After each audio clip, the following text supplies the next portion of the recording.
Welcome to the Business Leader Spotlight. The Business Leader Spotlight is bringing attention to those in our community making a difference in business.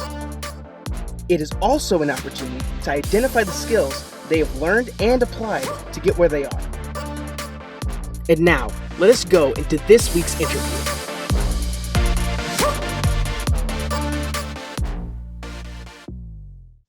Welcome to this week's edition of the Business Leader Spotlight. Thank you for joining us today. We have Carlos Mims Sr. Welcome to the show, Carlos. How are you today? Oh, man, I'm doing great. I appreciate you inviting me, Michael. No, thank you for coming out and just sharing a little bit about what you're doing and how you're, operating in your business and sharing some of the secrets that you've learned along the way. So if you don't mind, can you share a little bit about yourself? Sure. I'm a product of North Carolina. So I was born in a little town called Sanford, but since my dad was a GI, I was raised in Fayetteville, aka Vietnam, and that's where I got all my schooling. I went, I'm a military brat. So my dad spent 32 years in the Army, and I went from E. Smith, the only high school in North Carolina, and then I moved over to Federal State. Finished up and got a computer science degree. And then once I got that, I told my parents, I said, look, I done had enough of Fayetteville. I am moving away. And I went 60 miles north and went to Raleigh, and I've been here ever since. It was far enough where they couldn't just drop by. Right. They would call, they give me heads up. And it was close enough that if something came up, I could run down and take care of. Okay. That's interesting. That's what I've been doing. Okay, that's interesting. Having the experience of, having a parent in the military and being I'll say a military brat, the term you coined, but, now I understand that, you're doing things a little bit differently after going from Fayetteville State. You were in IT and you've kind of transitioned away from that. Can you share a little bit of what you're working on now? Yeah, I actually got into the financial arena and the insurance. Okay. I spent 20-something years in the IT industry, loved it. I thought that's where I was going to end up as far as careers, but I really got tired of every time I turn around, I had to go back to school to get another certification. And then you get good with that, then you got to go get another certification. And I kind of made up in my mind once I got my 4-year degree, I'm done. I'm not going back to school. And so I kind of got talked into life insurance, started with final expense. And I fell in love with it because it gave me an opportunity to be able to educate people on how to really utilize life insurance, if not necessary for yourself, but for the next generation, and how to set your family up if something happens to you, that the family doesn't have to start all over. And when I started getting into that, man, it just changed my whole paradigm about life insurance, because I thought life insurance was a ripoff. Right. I got into it. And then when I got into it, I started to understand how some generational wealth was created or had a launching point, a start off, and it was through life insurance.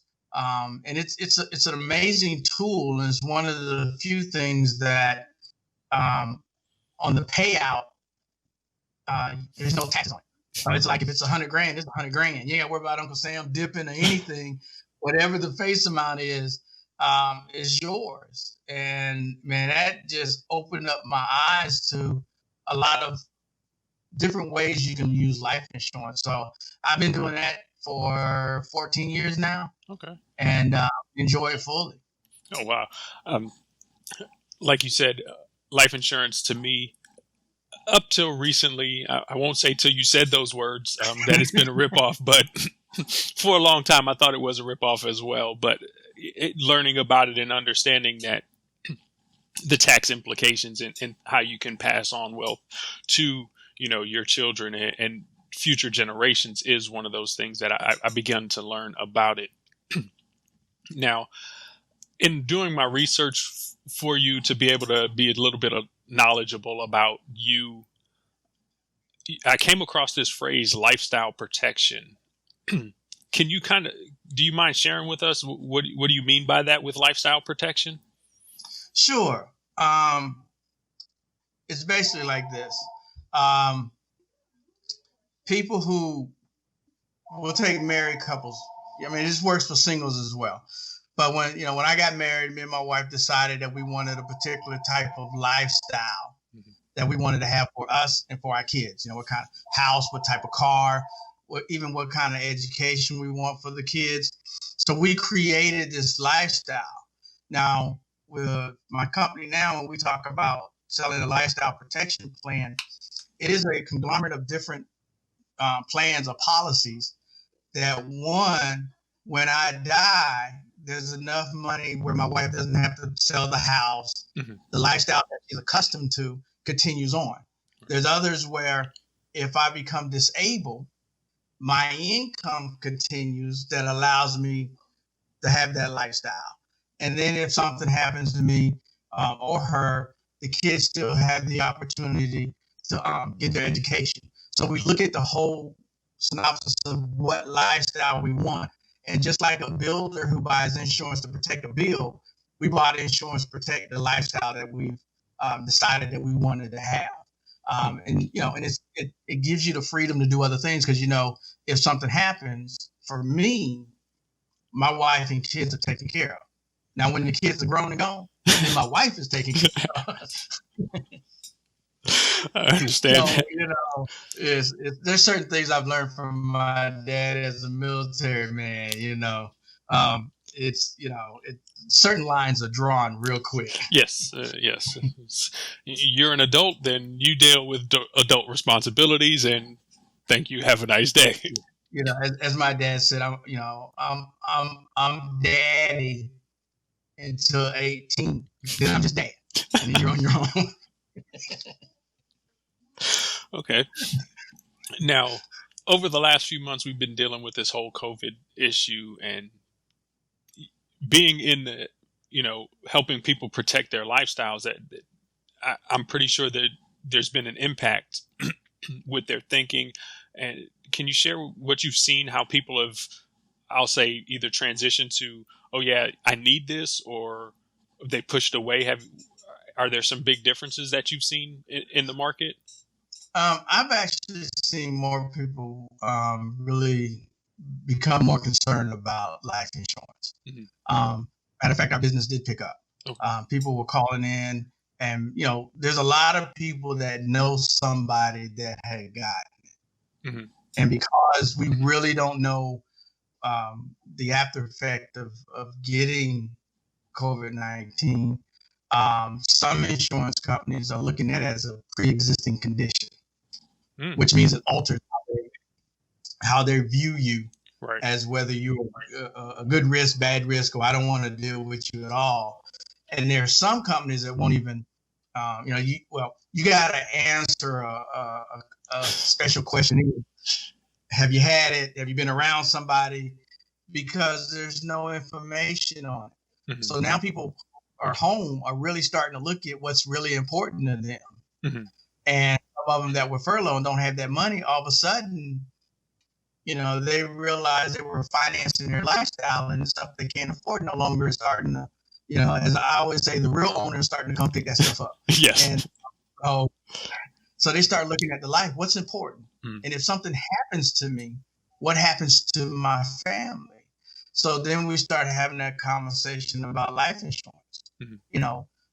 Not necessarily about, it's not, it is about how much you need, but to me, it's more important, does it fit your budget?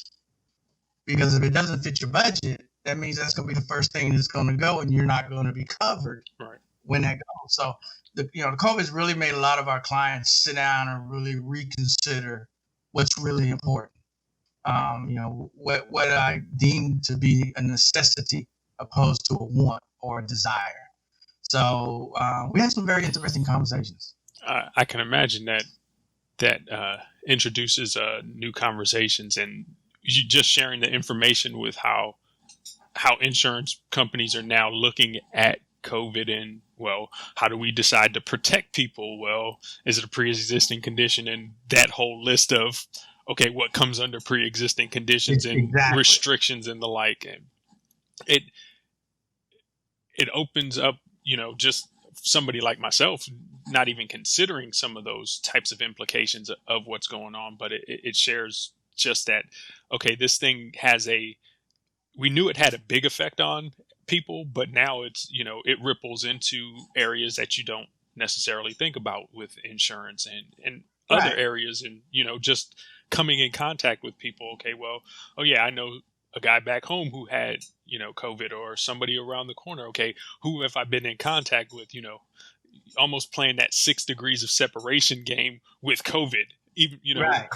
and you're like, oh my goodness, how do I deal with this? How do I adjust with that? And from what I'm hearing you is that people are more open and more interested in understanding more about life insurance and basically protecting their lifestyle. Yes, they are. I mean, it's funny. People can preach the same thing for years, Mm-hmm. and somebody do a different take on it, or something happens, and all of a sudden it's up at the front. Yes. Oh yeah, we need to really look at it. And I think this virus,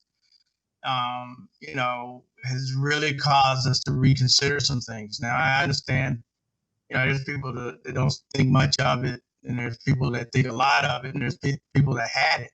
I don't necessarily get into any of those arguments. My thing is, let's look at a worst case scenario. Mm-hmm. You don't have to believe, that it exists or whatever. But what are you going to do if it happens? Right. That's the question. What are you going to do if it happens? Mm-hmm. Or, if life changes? Right. It's always that what if. Nobody, we always, especially for those of us that are in the church, we always say, nobody knows the time or the day your number could be pulled. Mm-hmm. If your number happens to be pulled, where do you leave your family? Mm-hmm. And, to me, an insurance policy is one of the best love letters that you can leave your family.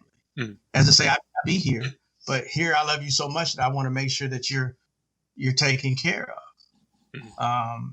And hopefully the family does well by the money that's been left. I mean, I'll just go to God and say, hey, I did my part. I'll never happen. They're fighting over it, not my problem. Right. I understand. Definitely.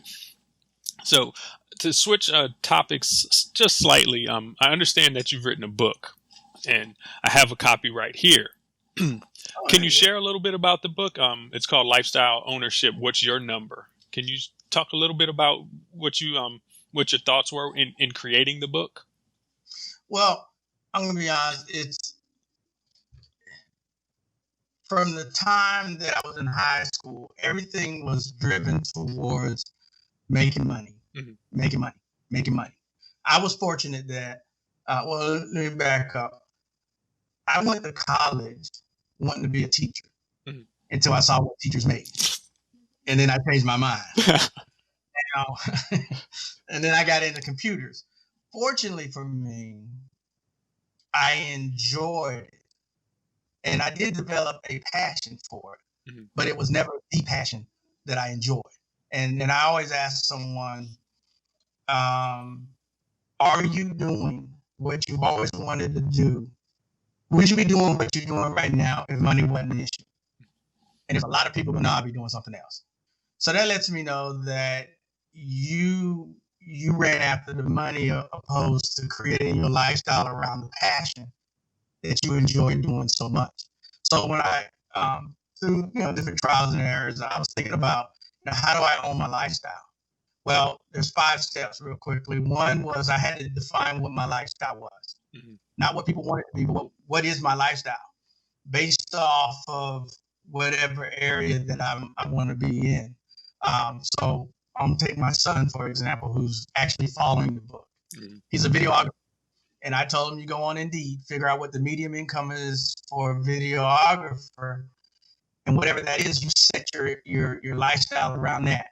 That will dictate what type of a house you're going to buy, how you're going to live, the things you want to do. So let's say his number is $2,500 a month. So he now knows he needs $30,000 a year take home to live and do everything he wants. $2,500 a month. That's his lifestyle number. Second option is now you got to create some kind of income producing asset. Because we live in a capitalistic society, all of our tax codes are designed for a business owner, not a W, but a business owner.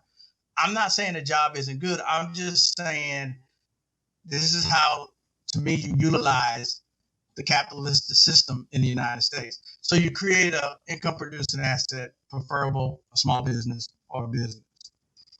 Third step is you take the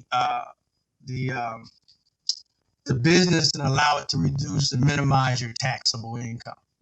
I believe the law says I have the right to pay the minimum amount of taxes, but the tax code is set up for you to pay the maximum. So I just want to be like big businesses that make billions and pay nothing. So I just want to make thousands and pay nothing. And then what you do is you take the money that you're saving, and if you got consumer debt, like let's say my son had an extra $2,000 of car loans, student loans, credit cards, whatever. So you take that extra money, pay off your debt, which is the fourth. So that's 4 steps. So it takes 18 months to pay off all his debt. So starting in the 19th month, you can now go to the 5th option, which is invest. You can take $2,000 a month to any financial planner, and they won't turn you down. And you tell them, I got $2,000 that I can invest with you every month, but I need a nest egg of $500,000 that's going to pay me a minimum of 6% a year. Now, mind you, this is that your lifestyle numbers never went up, but they stay consistent. And I need that in 10, 15 years. So his job is to find a mechanism to get me my $500,000. I'm going to let him do it. I'm not going to, hound him, but I want to see my quarterly numbers. So once I get to $500,000 at 6%, that nets me $30,000 a year. Right. I own my life. I don't have to work. And when you can go to work because you want to, opposed to you have to, it changes everything. And even in that example, if I decide that I want a new car every 3 years, I can say, but I'm not going to pay no more than $500 a month. Well, $500 a month is an extra $6,000 a year. I go back to my equation and see how much more I got to dump into my pot to get me another $6,000 at 6%. That's another $100,000. Right. So if I got $600,000 at 6%, I got enough money to maintain my lifestyle and give me a new car every 3 years without a struggle. And he's implementing those things. So he knows what his lifestyle number is. And then he's putting things in place to maintain it. And here's the other thing. I'll take it to a step further. Now that I know what my lifestyle number is, and in my business, I set my salary to make sure I have that net income coming in. So I know how much I need to get paid. Everybody walks around talking about, I need 6 figures. I need 6 figures. When the reality is we only need 75, which means now that opens up a whole nother plethora of jobs that you may enjoy more than trying to get this. But from a business owner perspective, my business is now, I had to kind of, my partner remodeling it, is to become a resource for other people to own their lifestyle. And what I mean by that is I know what I got to make. So our company has an extra, we're very profitable. Instead of jack up my salary and keep the money, now I can take that and sow it into somebody else. So now they can start their lifestyle. So now it just becomes a resource of people perpetuating, getting out of debt, owning their lifestyle. And then when they sell our concept and our products and our plans, they're living what they're selling. Right. And it's become a hard thing because now you understand how it works. So it's the book talks about that. Right. And you don't have to be married. You don't have to be rich. You just have to understand you can own your lifestyle and you can do the things you want to do. Hope I wasn't just spitting all that out. No, I think you went through it. You talked about the 5 points, and I've read the book. I've gone through it, and you and I we've actually touched base and talked about the different pieces of the book, and and just hearing you share some of the different pieces of it, with inside of your business and being able to have people work with it. They're I'll say a living testimony of being able to do that, or the impact that it can have on their lives, or seeing the impact that it can have and how it can help, perpetuate this ownership kind of mindset, not just ownership of things per se, but owning their own lifestyle and not being driven by, oh, well, I need to have that because it's on television, or I need to have that because, right. Bob down the street's got one of those. I need to have a better one now, or anything like that. So it keeps this ownership mindset, not just on, okay, I need to own the things that I have, like you talked about earlier, where the real owner comes in, the creditors, they come back and repossess things. It's like, okay, I own my table, I own my refrigerator, I own my car, I own my house, all of those types of things. But also owning that mindset of, okay, what is it that I really want?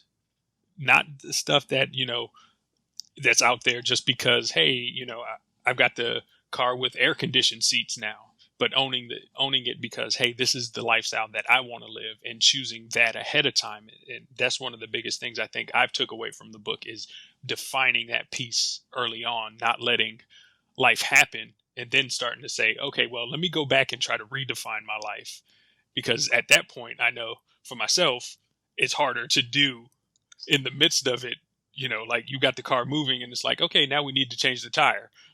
Okay, we ain't but we can't stop. Right. Go ahead. It's like, Mike, the older we get, we're just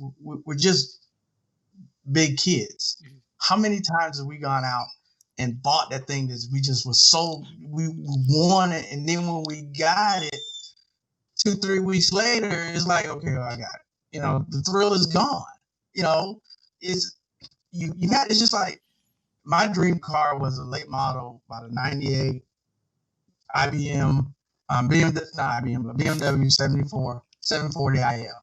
Man, the classic style, loved it. I bought one. Man, I remember the first major repair bill was $4,000. Ooh. And I was like,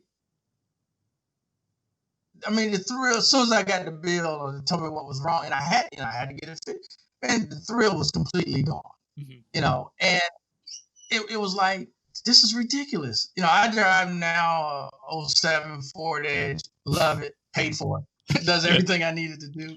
And, it just changes the dynamics of what really becomes important. Mm-hmm. I'd rather spend the money, traveling, doing stuff like that, opposed to turning around, I got a nice car, and putting it in that,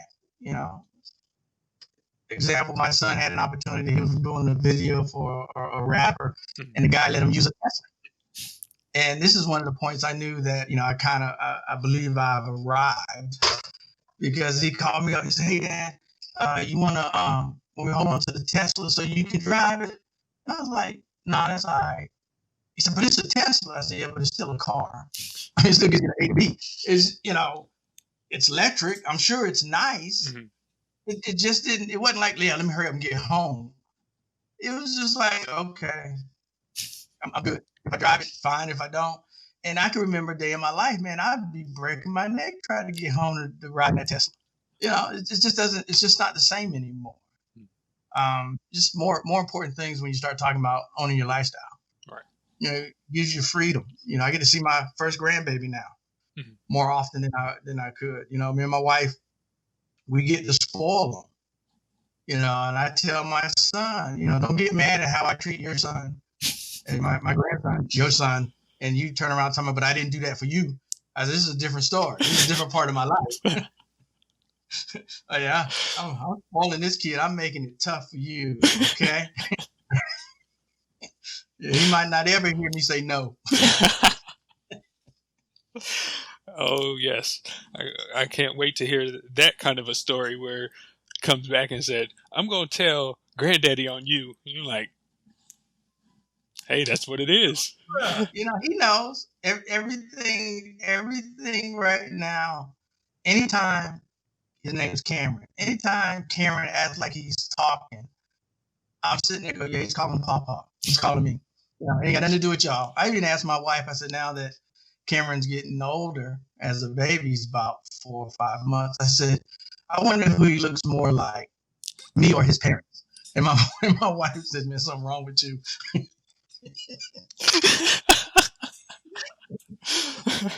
You're molding them early, that's for sure. Oh, yeah. Oh, yeah. So on with everything you've done with lifestyle ownership, what's your number? Have you or do you offer mastermind groups or seminars about learning the principles? Because you talked a lot about the different pieces of it, and things are very well explained in the book. But just thinking about other people and possibly being able to quote the numbers like you were able to do. You had those numbers off the top of your head. I'm here sitting there like he said 6% on this is, and you already spitting the numbers out, and I'm just putting the problem together. Helping people be able to get together and learn some of the different techniques, some of the different things like that you've talked about. Have you considered doing some of those types of offers or having those types of offers for groups or seminars for people? I have. I actually did a test run on where we had a 5-week, actually a 6-week webinar where we went through the book. I actually taught each step of it just to see how people would respond to it, and they responded very well. I just have not went back and done it again. When you do it one thing, you start finding out, I need to do this, I need to do this needs to be better. Yes. And so I'm kind of in that mode, but it is something that I do want to teach again. I do want to have a team because I think it's something valid. I think if I tell my son and I tell people I talk to, when you go to college to get a degree, to make money, then that's creating debt. Because there's a lot of people that are making money and can't stand what they're doing. Right. But when you go to college to enhance a passion that you have, that's an investment because you're going to get a return on that. So it's more about what is the thing that you're most passionate about. I know you didn't chase the dollars. You're making $150,000, $60,000, but you're not happy. You can't quit because your lifestyle is $160,000 a year, but the thing you really want to do only pays $70,000.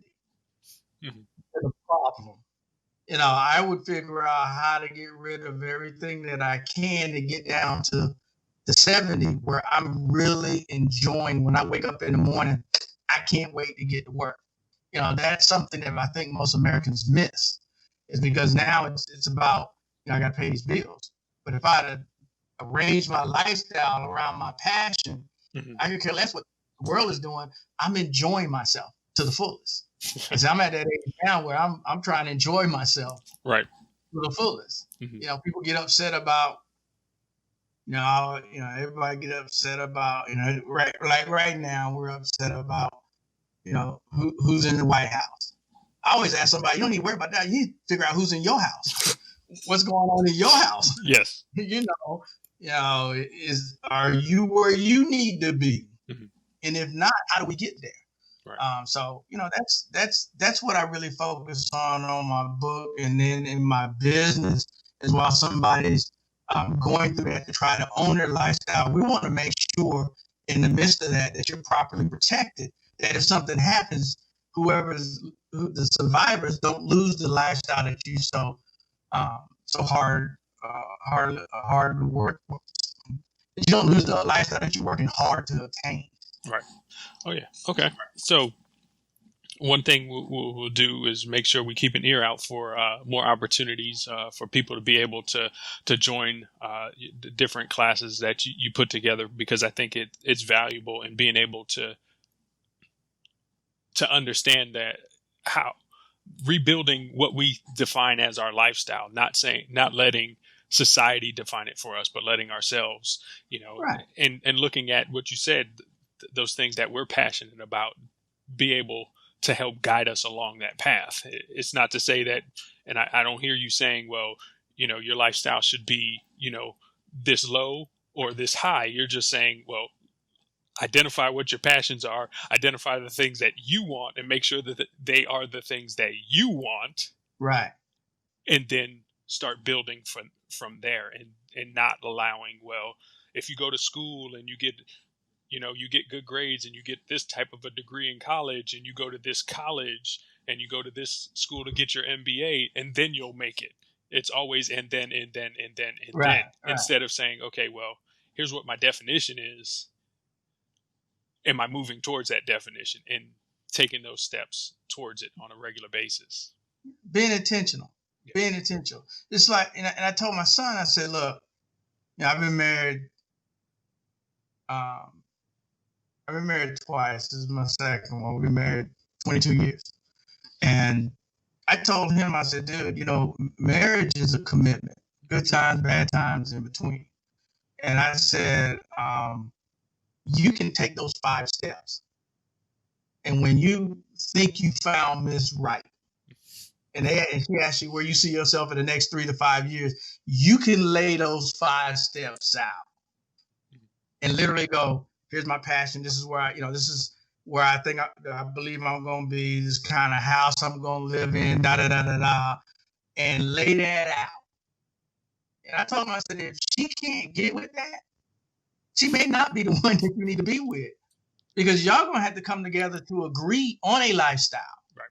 So if you're agreeing on a $180,000 house and she agreeing on $500,000, unless you're willing to compromise and meet somewhere in the middle, you might have an issue. But if you both focus on a lifestyle plan, when times get hard, nobody abandons the plan. Mm-hmm. Nobody sits there and go, man, it's your fault. No, we got a plan. Yes. And we're working that plan. And I said, you got to use that. And believe it or not, he has. I mean, he's talked to a couple of females and said, hey, I don't believe in that. This is what I'm trying to do, And, there's nothing wrong with being a friend. It's just, when you say I do, it changes a whole bunch of stuff. Oh, yes. It tells you what I don't, and I won't, I will not. Exactly. Not to be marriage counseling. I told him, I said, look, just because you get that piece of paper, that don't mean that don't mean they're gonna change.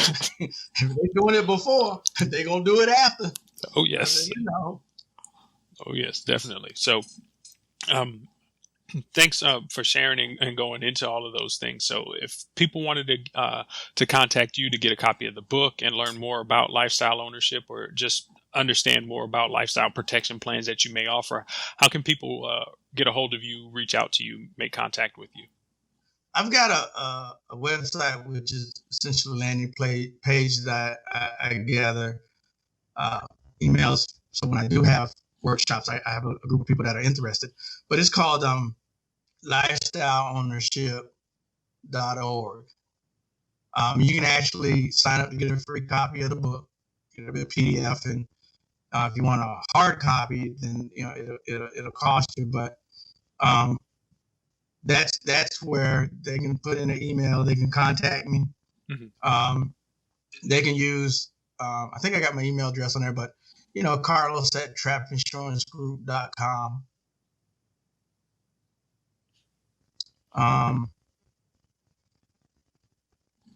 And then my office number there is 919-467-7745. All righty. Carlos, I thank you for taking the time and sharing with us all of this great information about our lifestyle and keeping us laughing throughout the whole time, because sometimes talking about lifestyle isn't always the most fun conversation, but you've made it enjoyable. Again, I want to say thanks for taking the time out of your busy schedule to join us today. Oh man, it's my pleasure. Anytime, just let me know. Okay. I can fit it in my lifestyle. Don't worry about it. All right. I have time. Because you defined it, that's for sure. Oh man, it's about defining and being intentional. Yes. Alrighty. I want to say thank you, everybody, for joining us this week on this week's edition of the Business Leader Spotlight. Thank you. Thank you for watching this week's video. I hope you were able to find one thing you can begin to apply to your life today. I would appreciate it if you would like, comment, and subscribe. Also, if you have any feedback, leave it in the comments below. Let us know if you know of any great guests to be on the Spotlight. I look forward to your questions and your comments. Thanks again for watching.